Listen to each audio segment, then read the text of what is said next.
welcome to Burn the Ship, my friend. I appreciate you coming, first Thanks. of all. Thanks for having me. For everybody that can't tell, it's raining. And you made the trip. I appreciate that. Certainly. I appreciate everyone that makes a trip, but you have made it when it sucks especially. So thanks for that. This is Burn the Ship. Our goal of Burn the Ship is to connect entrepreneurs with professionals that can help you go all in on your business, right?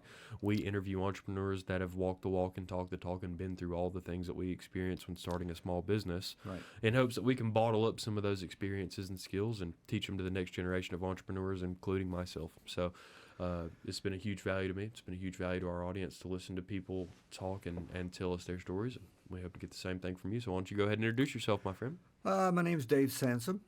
I am a professional photographer. Primary focus is golf courses. Just within the golf course realm, that also means architecture. That also means wildlife. When I'm not shooting golf courses, I'm photographing landscapes. Love water. Any photo that includes water makes me happy. And I photograph golf courses and landscapes around the world. Tell me a story, because I'm interested, because beyond playing golf all the time, I think maybe spending all day providing some service to a golf course is probably the most exciting job I can think of. Well, it's a ton of fun. I used to play obsessively, Really? which is sort of how I wiggled my way into this business. I mean, it's has not been a pure linear journey, Sure. if you will. I didn't start playing golf until fairly late. I was in my late 40s, I think, when I started playing. And like I say, I played obsessively, made some friends in the business. But at the time, I had a recording studio, was producing audio for business. And along the way, I had an auto accident that damaged my ears.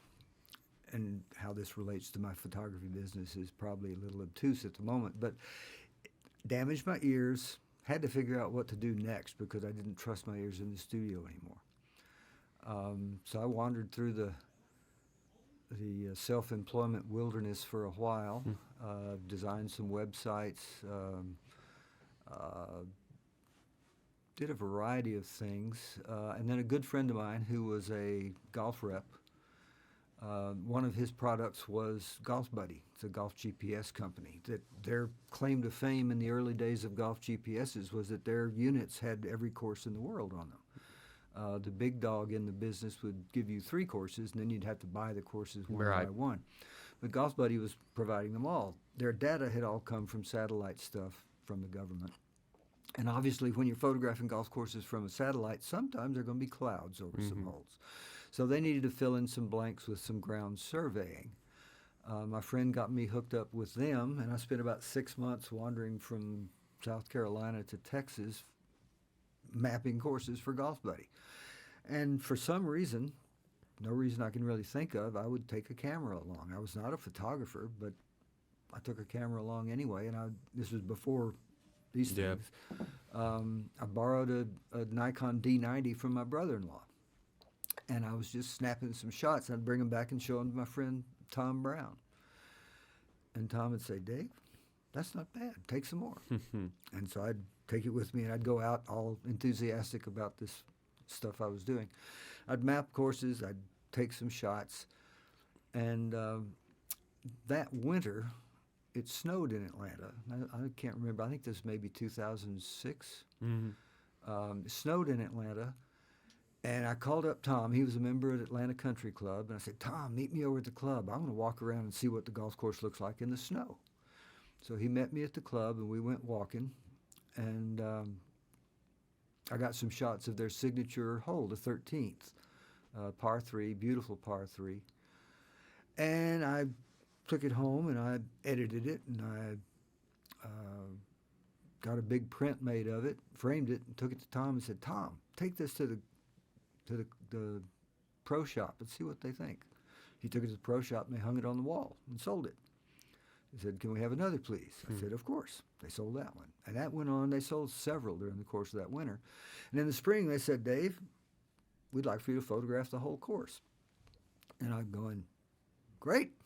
And what's the business model here? What do we do? And in the early days, starting there, well, there was an earlier time when I was building a website called Hidden Fairways. That's another story entirely. When I was mapping courses for Golf Buddy, I ran into a number of courses I'd never heard of that I liked a lot. And after I finished mapping courses, I went back to about 20 courses and said, I really like your course. I've never heard of your course. I think more people need to hear about it. I'd like to write about it. I'd like to photograph it. I'd like to put it on my website, Hidden Fairways. Won't cost you a thing. What do you think?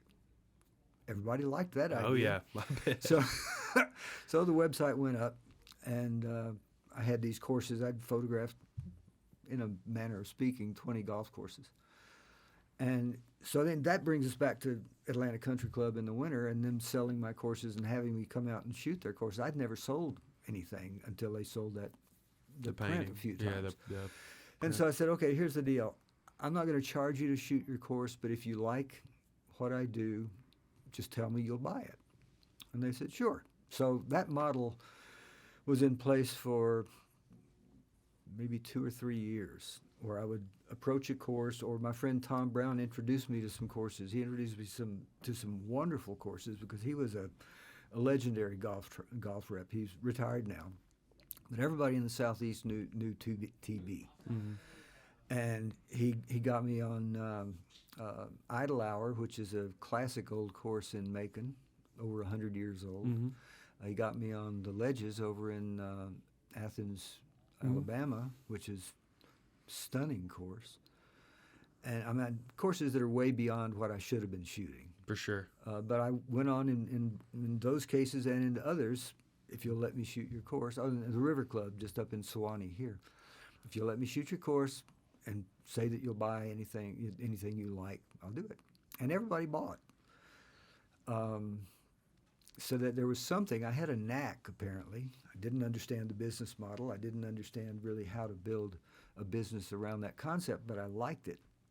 And so as time went on, I did get to a point where I started charging, and I just made something up in terms of rates and packages. I knew another great course that I photographed was the Floridian in Palm City, Florida.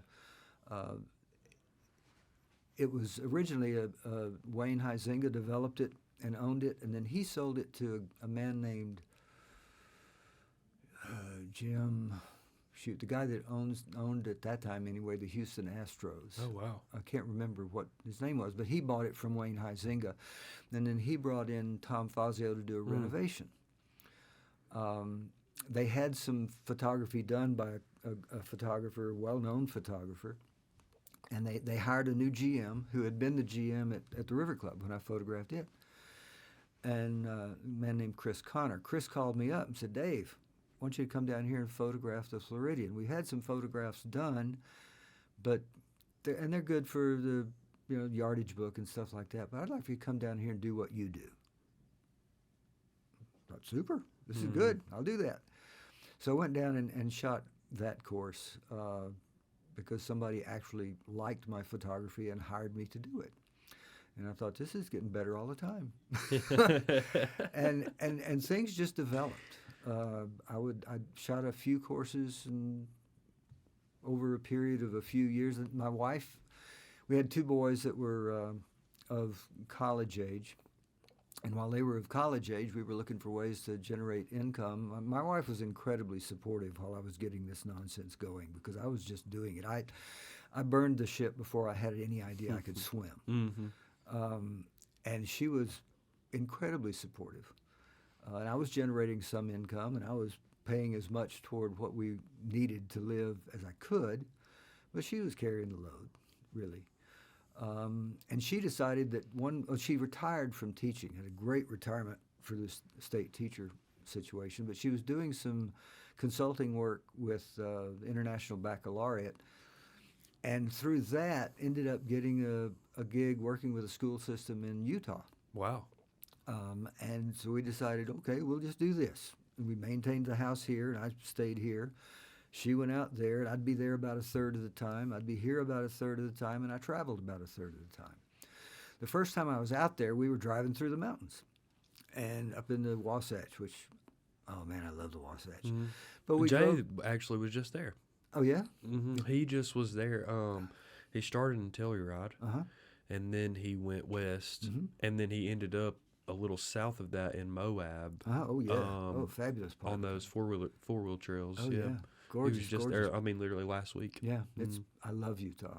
Our younger son lives there now with his wife, who's doing her residency in pediatrics at a hospital. Oh, wow. But anyway, we're driving through the mountains, and going through the state park, Wasatch Mountain State Park. There's a golf course. Wow, got to check this out. I was obsessed with golf courses, obviously, and when we got back down to the valley, I reached out to contact the state park and said, I'm a golf course photographer. I'd like to talk to you about doing some photography. And the pro at the course said, well, you need to speak to so-and-so, who's the general manager of the state park. He likes to do that kind of thing. So I contacted him and said, this is what I do. I'd love to have the opportunity to photograph your golf courses. He said, well, send me some stuff. So I sent him some photographs. I sent him my resume, such as it was. Called him back in a couple of weeks. I said, this is Dave Sansom. How you doing? Did you have a chance to look at those photos? He said, no, I haven't yet. I said, oh, that's okay. No problem. I'll call you back in another couple of weeks. I called him back in a couple of weeks, and he said, no, I haven't looked at them yet. I said, well, you know what? Here's the deal. If you don't look at them, and in the spring or you're sitting around drinking a cup of coffee in February and nothing's going on, and you finally look at the photos, you say, damn, I wish I'd had some photos done in the fall. Right. That would not be good for either of us. He said, okay, I'll look at them. So I hung up, went away, came back here. I was in Atlanta. I was riding around town with my friend Tom Brown, the golf rep. Phone rings, and it's a woman who says, hi, this is Dina Loyola. I'm the communications director with the state parks, and we would like to talk to you about photographing Soldier Hollow. We're about to host in the 2012 USGA National Public Links Championship. Oh, It's the wow. first major USGA event we've had in Utah, and we want to have our own photos, not just get USGA Right. leftovers. Would you like to do that? I said, oh, yeah. She said, well, send me a proposal. So I sent her a proposal, which was insane, but she responded very well and said that it would be, they'd really like to do it. And I think only at that point did she ask what I wanted to, what I wanted to charge. And I made up a number, just pulled it out of the thin air, which was way high. And she said, well, we can't really do a lot of photos like that, but we can spend $5,000. I said, okay, well, that's five Works for me. shots. Yeah, yeah. I had told her $1,000 an image, which is insane. And so I started spending a lot of time at Soldier Hollow in the fall. Soldier Hollow is just amazing. It's in the area where they did a lot of the winter sports for the Olympics, right across the street from where they did Probably a lot of the big elevation cross-country. changes. And Big elevation changes, gorgeous landscapes, wonderful golf course. And I during the year that my wife was out there, I probably did extensive photography on the course 4 different times. Wow. I just loved it so much. I could live in Heber Valley today. Just gorgeous. And ultimately, I ended up just giving them all the photos. I said, take the photos. And I had hundreds because it was just such a treat to do. Right. And then they hired me to come and be the state's photographer during the event too, which was also kind of fun. I'm not really an event photographer, but it was fun. I enjoyed it, learned some stuff. But things like that kept happening. Just surprise situations where way beyond what my resume would justify, people Right. were hiring me. I came back here to Atlanta at some point, and the pro at River Club kept saying, Dave, you need to meet these people at heritage charity auctions and awards. And I said, okay, fine. And he kept saying, you need to meet him, you need to meet him, you need to meet him. And finally I called up the owner and said, hey, Dennis, this is Dave Sansom. Pete Baker said I needed to come meet you. He said, okay, come on. So I went up there with a bunch of prints of different clubs here and there, and he just loved what I was doing. He said, I expected this meeting to be 15 minutes long, and we met for 2 hours. Yeah. And he had a photographer. Heritage does merchandise for golf courses. They work a lot with the PGA Tour. They work a lot with individual courses. They're big. They're a very serious business in the golf industry. A lot of what they used to do, not so much now, but it used to be based around photographic imagery, and they had a photographer they'd been working with since the beginning.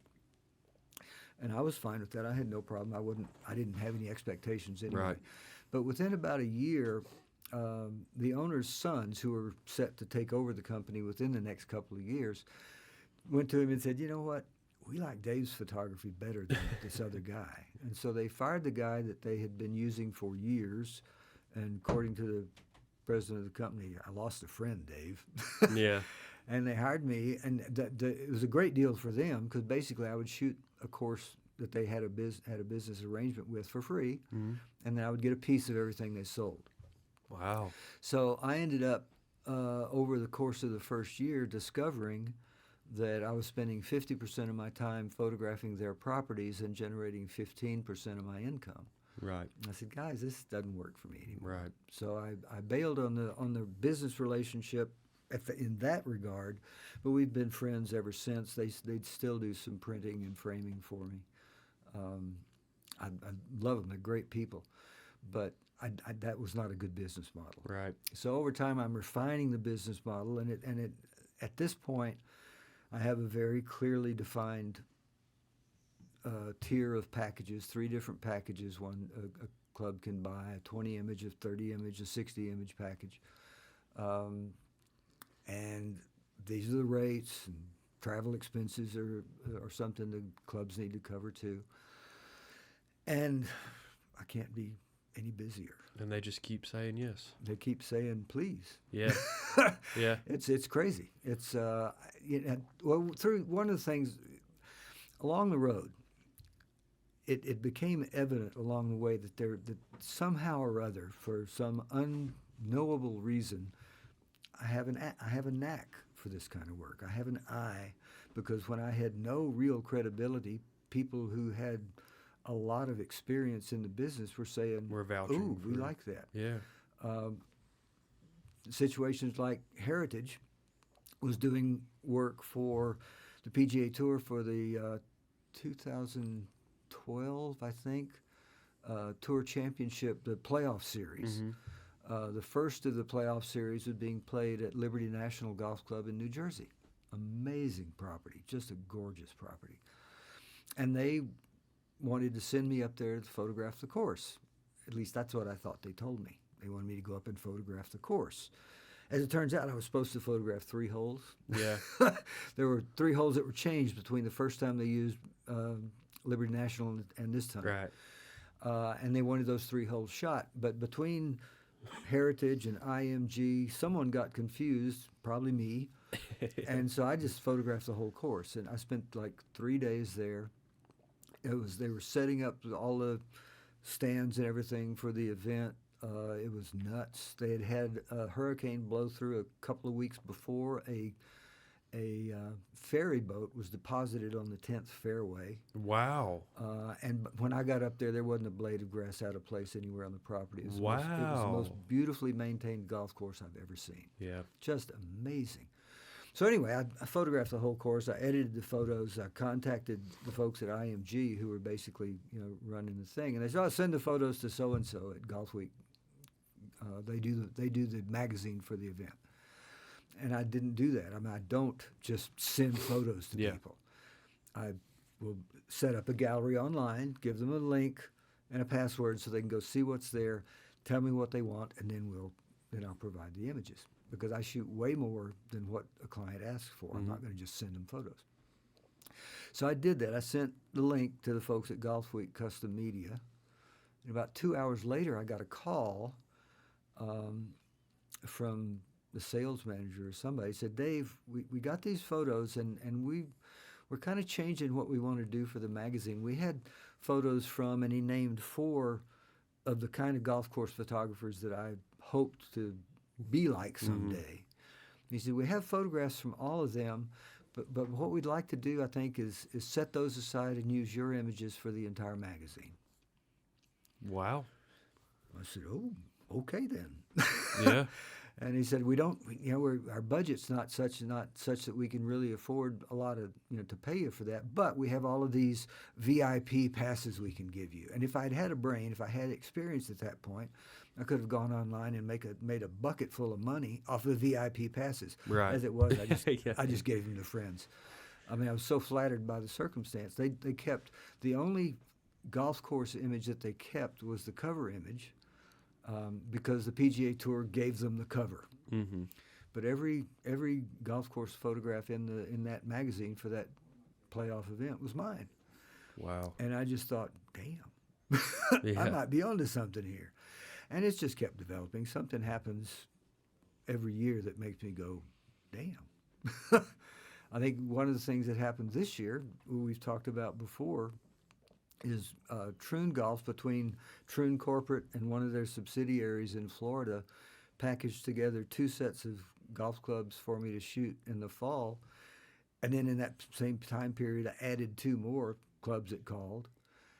So in a 9-week period, I shot 18 golf courses, which is insane. That's 3 days of golf course or something like that? It varies depending on the package. I think... Yeah, it's a lot. It's fast. It's a lot. It's fast, yeah. And I'm pretty organized at this point. I'm more organized now because I had to get organized in a way that I've never had to get organized before. Mm-hmm. And I learned by doing. I'm not a person who spends a lot of time reading books or studying. There's photographers online that I've followed over the years. Not so much anymore, but I used to when I was trying to get my feet on the ground. Sure. Certainly, there's never been anybody along the way that could that would give me any tips on business model. I don't have a clue how I compare from a business model standpoint to other golf course photographers. There's a subset of photography that really are professional golf course photographers in the world. Sure. Some of them are very successful. I have no idea what they charge. I have an idea, not a good idea. I'd imagine that it's kind of how you deliver it too. It What the value is, because if you're getting, pictures taken in the fall that you can use to market the golf course over the next year, 5 to 7 years is pretty. You pretty could much the probably life. charge 5 figures for that. You know what I mean? Yeah. Like, you could probably charge a ton for that. Well, it varies. It varies. I've always thought, well, I want to be able to make a good living. Oh yeah. And I want to have repeat business. But you want to be in a place where it's good for you, but the people feel Yep. good about the way that they're spending their money.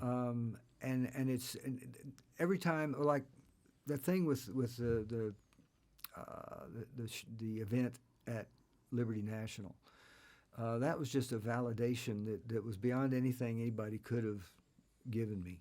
That was amazing. And that just made me say, okay, I'm doing the right thing. At that point, I wasn't selling to them. For sure. I was sent up there because I was going to get a piece of everything that they sold. Right. But that was okay. I didn't care. Mm-hmm. I mean, it just told me I'm doing the right thing. Another thing that happened in recent years, there's a photographer that will go unnamed.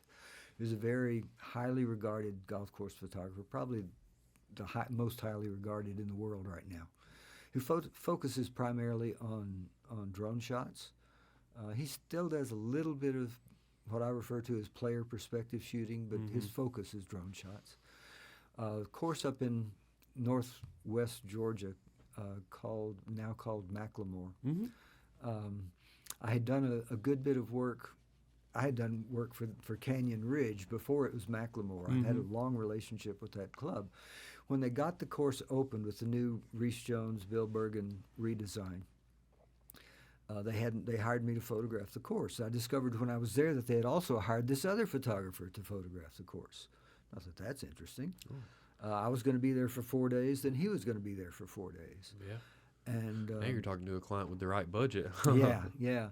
So at the end of my 4 days, I did have a chance to meet this guy. Didn't like him.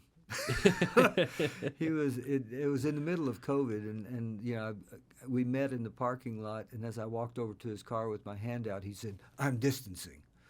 And my whole attitude about people who went down that road was, bite me. Yeah, he must not be from Georgia. No, he was from another part of the country. Yeah. Georgia, Georgia fellows are shaking your hand yeah, in the heat of COVID. yeah, Yeah. yeah. But anyway, he, at the end of the day, 2/3 of the photos that the club has used since that time are mine. Yeah. I've been back twice. He hadn't been back at all. So that kind of validation again, I like that. That makes me feel good. Yeah. Of course, we'll find out if I'm validated when they complete the new course that they'll be finishing in August. Yeah, A place if your called phone the rings. Keep, which is stunning. How far up in Northwest Georgia is that? They're about 25 miles south of Chattanooga. Yeah, that's what I thought. Right, it's up there like Lookout past. Mountain. Yeah, exactly right. That's Yeah. exactly Yeah. right. Yeah, I've never played there, but Oh, I've you been should. there for. I've been to a venue nearby for a wedding, Oh, and then okay. we got to go in there and walk Yeah. around and see. Well, what you it ought to was. play. You ought to play it. Yeah, I would enjoy that. Just hearing your story, Mm-hmm. I think that one of the recurring themes that we see on this podcast is that people in general and entrepreneurs specifically find ways to let things kind of get in their way and impede their process, right? It's like you can always find a reason to feel unprepared. Mm-hmm. You know what I mean? Yeah. Like that Oh, that, yeah. that is a feeling that I still feel. You Oh. know what I mean? Mm-hmm.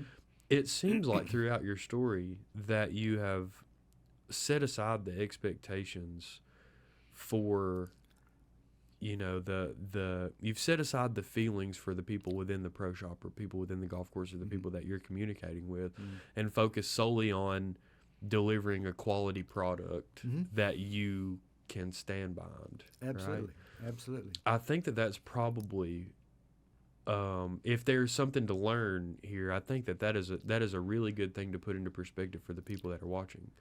Because, like I said, it is really easy to find ways to slow yourself down, Oh, to feel like you need to incredibly do Yeah. dozens and dozens more things before you Right. get started and, Yeah. and growing your business. Yeah. Well, I think, you know, the more I was thinking about this podcast for entrepreneurs, I'm thinking I'm almost like an anti-entrepreneur. Right. Yeah, I mean, you because just I have a thing that sticks in my head that it's always made my wife a little uncomfortable, and it's that my bottom line is not the bottom line. right. And I've always done creative things. I mean, it's been a long and winding road to get here, and I think that those creative things I've done during my life help inform my judgment with this business, and I'm so glad because I'm now absolutely in a happy place. Right. I've done creative things my entire adult life. I worked for other people, maybe a total of 8 years out of the last 60. Right. And I consider those to be total aberrations because Yeah. I've always felt like I wanted to do what I want to do. Oh, yeah. And I've always managed to get by.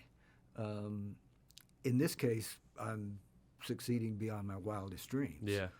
Because in addition to selling to golf clubs, I'm opening up a side of the business I didn't really expect but was hoping I could get to, which is licensing images Right. to retail outlets. I'm licensing images to the PGA Tour superstores now. Right. And they have 59 stores around the country. I think right now I'm in 12 or 13, 14 of them. Well, the one in Kennesaw they're focusing. Yeah, they have my photos. they've got a run on my wallet. I'll tell you that. They've got a run on my Yeah, wallet lately. Yeah, they do. Well, it's a great franchise. Yeah, it is. But I've got they're going through a period now where they're renovating their presentation of imagery in the stores. They used to use stock photography. Yeah, for sure. And now they've it's not shifted. that. Now it's a they're lot of using- live shots. They're like, using golf courses in the region of the stores. I've got, I don't know, 35, 40 images in the stores here in Atlanta. Some of them like 40 feet wide. I love Right. seeing that. It's Yeah. just fun. It's incredible. But that part of the business has been huge. Yeah. They found me on the internet last December, and they've accounted for Here a we third are. of my income this year. Yeah. No, it's exciting. What you do is super exciting because you found a way to fall in love with the product and not the results and the numbers, and you focus very much so on delivering something that you're excited about. Well, I fell in It love makes with the life a lot creative easier. process. Exactly. It does. You Yeah. know what I mean? Yeah. Like it's easy to fall into that same trap with us. Yeah. Like in the video world, especially in the social media world, it's easy to look at analytics. Oh, sure it is. It's easy to look at who's watching and how long are they Yeah. watching and what Right. are they paying attention to. Right. And Right. some of the most engagement that we've ever created is because we attack head on an idea that we really feel passionately about. Exactly. You know what I mean? And Exactly. so I applaud you for that. And like I said, to leave people with any piece of advice from this is you have to fall in, every business has a creative process, and you have to fall in love with that creative process. You do. Whether you're a plumber or a photographer, you have to fall in love with the experience that people go through when they exchange money for a service. Yep. And you've done that to a T.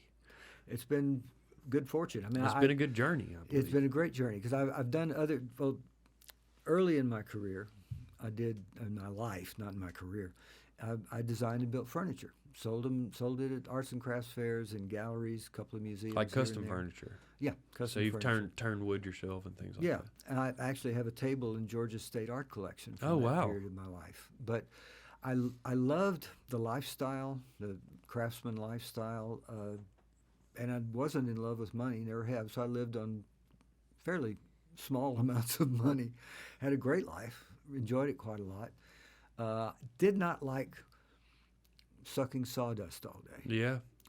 So that part of the business was sort of a downer for me. Going to arts and crafts fairs, I'd work in my shop for 8 weeks, go to an art show, meet 40,000 people, and make some money and go home and spend another 4 to 8 weeks in my wood shop. And I liked that lifestyle. It was good rhythm. But Now every time you engage in that same process, though, it's a completely new experience for Yeah. you in an arena that and I enjoy every you aspect. adore. You know I what I enjoy mean? every aspect of the process. I love the on-site work. I love the studio work. Studio work's like my video games. Yeah. Oh yeah. I have my oldest son is a video game animator for a Really? big company in Austin. Yeah, and I guarantee that I have absolutely as much fun editing photos as he does animating video games. Yeah. And he loves them. He's completely obsessed. Yeah. It's just totally great fun. I was in rock and roll for a while. After Wood, I started working with a rock band. We made a couple of records. We did a lot of touring. Loved the creative process. Loved working in recording studios. Loved performing. Hated the lifestyle. Right. Just didn't care for it. We were on the road for extended periods of time. We didn't like each other that much. Yeah. This was not a band put together by mutual love of any type of music or anything. We wanted to make records. We wanted to be stars. Right. We didn't like each other that much. Mhm. And as you run into bumps along the way when you don't like the people you're working with, it's time to go. It's exacerbated quickly by the Yeah. idea that you don't like each other that So I got much. out of that Yeah. business, and that's when I got into the audio recording for business that I mentioned right at the beginning. And so I have this my photo studio used to be my recording studio. Right. Same room, same space, different equipment, and a much more pleasant feel. Sure. I like it a lot. No, what you do is super exciting, and I've enjoyed thoroughly kind of getting an understanding for your skills and really your story in general, because I think we all share something that we can relate to highly, is that we want to be in love with what we do. I think it's important. I think you're the first person that has come on the podcast and given us a glimpse into how to fall in love with the thing that you do. Well, You know what I mean? Well, like, I- like truthfully, you have that anti-entrepreneurial spirit that you believe that you have really just manifests itself in a love for value. You know what I mean? It's really just you want that stamp of approval on the things that you create for other people, and Well, when you see that, you can run with it to the ends of the Yeah. earth, because it's an awesome thing. You know, at my core, in everything I've done, from the furniture to the music to this, the primary driving force has always been I wanted to create something that would not have existed if I didn't do it. Right. And I guess you can, if one is falling in love with a business, That's also a creative process. It's also you can also put yourself and say, I want to create a business that does business in a way that hasn't been done before. Right. I think I think you guys are doing something like that here. I got a little bit of the background Yeah. from the head honcho a little I can imagine earlier. if you hang out for Jay with an hour that you got some of the background. And Yeah. I think what he did with this business during COVID to turn it into what it is now It's a different thing. is remarkable. It's a different thing. I think it's remarkable. And it's as I told him, COVID destroyed a lot of businesses. Man. But in this case, it created something really unique. Yeah. And I think that's excellent. Yeah, Excellent. we approached it with a expectation to figure out the bumps along the way, along the journey. Yeah. We didn't stall our progress early on so that we could try to solve those problems. We just did. Yeah. And when things went wrong, we just did again. The, the old athletic thing, the winner's the last guy that gets up. Yeah. You know? Yeah. So that's the same thing in life. Well, it's exciting. It's been great to talk to you, my friend. I've enjoyed it It really myself. has. I enjoy your story, and what you do is incredible. And hopefully we can find a way to connect you with some people that are good for your book and your bottom line, and we can do some more creative things together in the future. Great. I would love to extend what we know about the video world. Not that you don't know about it, but I'd love to take a shot at creating some video for some golf courses. Obviously, that is something that we could do without charging them as well. But I think we can do some cool stuff. I think we it's can. I possible. think we can really show our muscles. Yeah. But I'd be interested in that. I'm interested in Okay. continuing this journey on with you because I like you as Okay. a person. I enjoy what you do. I enjoy the game of golf.